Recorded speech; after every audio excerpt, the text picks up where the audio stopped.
और इस वक्त बड़ी खबर आपको भोपाल से बता रहे हैं, जहां पर मध्य प्रदेश की तरफ से भी राज्यसभा के लिए बीजेपी ने की उम्मीदवारों की घोषणा। प्रदेश महामंत्री कविता पाटीदार बीजेपी की राज्यसभा उम्मीदवार। तो इस वक्त की बड़ी खबर आपको बता रहे हैं भोपाल से भी, जहां पर प्रदेश महामंत्री कविता पाटीदार बीजेपी की राज्यसभा उम्मीदवार बनेंगी। उनके नाम का ऐलान कर दिया है। तो इस वक्त की बड़ी खबर आपको बता रहे हैं, जहां पर राज्यसभा के लिए बीजेपी ने की उम्मीदवार की घोषणा। प्रदेश महामंत्री कविता पाटीदार बीजेपी की राज्यसभा उम्मीदवार। इस खबर पर ज्यादा जानकारी के लिए बात करते हैं हमारे संवाददाता मोहम्मद ताहिर खान से। ताहिर, प्रदेश महामंत्री कविता पाटीदार को बीजेपी ने राज्यसभा का उम्मीदवार बनाया है और बहुत समय से एक चर्चा चल रही थी कि आखिर कौन होगा मध्य प्रदेश की तरफ से जो राज्यसभा की सीटें खाली हो रही हैं उनमें किसको भेजा जाएगा। और यहां पर एक नाम सामने आ गया है प्रदेश महामंत्री कविता पाटीदार का। जी निश्चित तौर पे भागीरथ, आपको बता दूं कि कांग्रेस के बाद अब बीजेपी ने भी अपने नामों की घोषणा कर दी है। मध्य प्रदेश में जो है कि 3 सीटें राज्यसभा की खाली हो रही है, रिक्त हो रही है। उसको देखते हुए जो लिस्ट है ये जारी की गई है, जिसमें जो नाम सामने आया है वो काफी चौंका देने वाला है। मध्य प्रदेश से राज्यसभा 85 के चयन में बीजेपी ने चौंकाने वाला फैसला लिया है।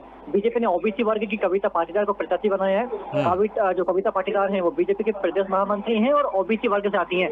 और पूर्व की अगर बात करें तो वो इंदौर जिला पंचायत के अध्यक्ष भी रह चुकी हैं। और कविता पाटीदार के नाम पर भाजपा की जो केंद्रीय चुनाव समिति है उन्होंने स्वीकृति दी। उसके बाद उनका नाम का ऐलान किया गया। अभी से कुछ देर पहले उनका नाम का ऐलान हुआ है। जो सूची जारी की गई है 9 प्रदेशों की जो सूची है उसमें पहले स्थान पर ही कविता पाटीदार को यहाँ पर कहीं ना कहीं तवज्जो दी गई और उनका नाम का ऐलान हुआ है, जो काफी चौंका देने वाला है। और आपको मैं बता दूं कि पटवा सरकार में मंत्री रहे दिवंगत नेता ढेरूलाल पाटीदार की जो ये कविता पाटीदार है वो उनकी बेटी हैं और महिला होने के साथ साथ ओबीसी वर्ग से होने का फायदा उनको मिला है। और जो कविता पाटीदार है उन्हें राष्ट्रीय महासचिव जो है कैलाश विजयवर्गीय उनका समर्थक भी कहीं ना कहीं माना जाता है। तो उसके लिहाज से भी ये अहम माना जा रहा है। ये एक चेहरा है जो उनके सामने आ गया है, लेकिन 2 चेहरों की अभी और प्रतीक्षा बाकी है कि बीजेपी से जो अगला चेहरा होगा वो कौन होगा, अब उस पर संशय बरकरार है। तो कविता पाटीदार का नाम कहीं ना कहीं बीजेपी संगठन ने घोषित कर दिया है और वो एक चौंकाने देने वाला नाम है, क्योंकि उनकी जो नाम है वो लिस्ट में कहीं दूर दूर तक नहीं था कि कविता पाटीदार को राज्यसभा भेजा जाएगा। लेकिन उनका जो नाम का जब ऐलान हुआ है तो ये काफी चौंका देने वाला फैसला भाजपा का है। जी बिल्कुल। ताहिर, अगर बात करें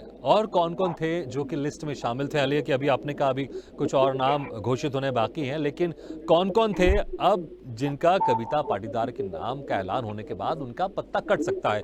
और जो ये ओबीसी का मामला लेकर मध्य प्रदेश में एक सियासत गर्म है, क्या यही कारण रहा है कि एक ओबीसी समाज से प्रदेश महामंत्री थी कविता पाटीदार, उनको राज्यसभा भेजा जा रहा है? हाँ जी, मैं आपको बता दूं कि भाजपा की दूसरी सीट पर अब सस्पेंस जो है वो कहीं ना कहीं बढ़ता हुआ नजर आ रहा है। कारण है कि मध्य प्रदेश से राज्यसभा जाने की जो पीयूष गोयल की चर्चा थी कि पीयूष गोयल को के नाम से राज्यसभा भेजा जाएगा, उन्हें महाराष्ट्र से उम्मीदवार बनाया गया है। इसमें प्रदेश से ही दूसरा नाम आएगा, इसकी संभावना भी बढ़ गई है।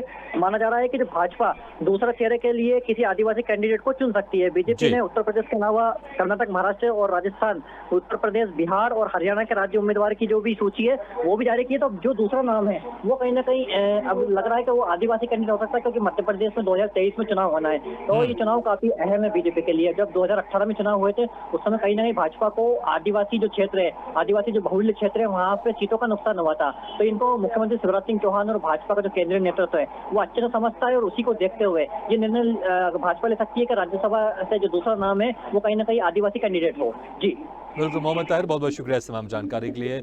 तो ये बड़ी खबर आपको बता रहे हैं, जहां पर राज्यसभा के लिए बीजेपी ने उम्मीदवार की घोषणा कर दी है। मध्य प्रदेश की तरफ से भी प्रदेश महामंत्री कविता पाटीदार बीजेपी की राज्यसभा उम्मीदवार होंगी।